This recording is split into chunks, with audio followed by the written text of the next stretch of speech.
The Curious Case of Georg Cantor, the man who tamed infinity. In the late 19th century, a quiet revolution was brewing in mathematics. At its center was Georg Cantor, the man who dared to confront infinity, a concept so vast it had baffled humanity for centuries. Cantor didn't just confront infinity, he gave it structure, revealing its hidden layers. His discoveries reshaped mathematics, but they came at an enormous personal cost. It all began with a simple yet audacious question: how big is infinity? To most, the question was absurd. Infinity had no size, it simply was. But Cantor saw what others couldn't. He discovered that not all infinities are equal, some are larger than others. This groundbreaking theory of transfinite numbers was revolutionary, but also a curse. Cantor's ideas faced fierce resistance. The mathematical establishment wasn't ready for his bold vision. Leopold Kronecker, a leading mathematician, branded Cantor a corrupter of youth and dismissed his work as humbug.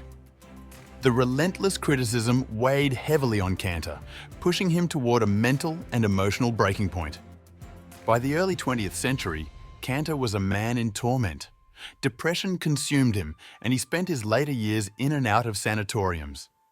His once brilliant mind became a battlefield, torn between the elegance of his discoveries and the scorn of his peers.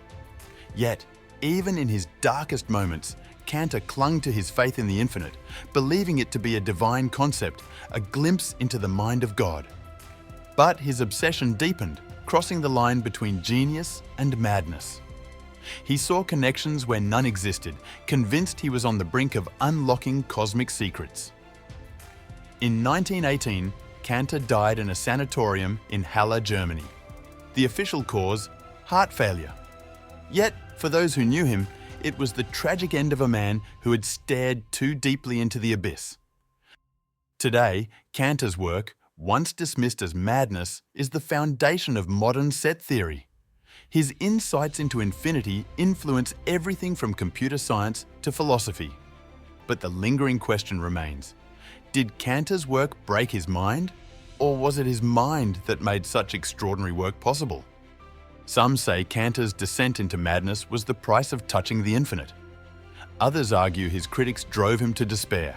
Or perhaps his discoveries were simply too profound, too otherworldly for one mind to bear. The Curious Case of Georg Cantor is a haunting tale of brilliance and tragedy. He charted the unthinkable, paid the ultimate price, and left a legacy that continues to shape our understanding of the infinite.